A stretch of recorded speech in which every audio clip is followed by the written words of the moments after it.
Hello my friends. Today's video is of my tool accessory wall for my table saw. And I also included a final picture of my box build.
These particular wrenches fit both my table saw and my radial arm.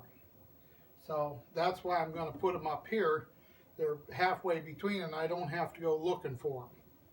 My straight roll, my miter gauge. I'm sure I'm going to put some more up eventually. I'm just not sure what. I have my router fence on there. And I think that's what I'm going to do for now. I want to thank you for watching. If you've liked what you've seen, please subscribe, leave a comment, share the video. Have a good evening.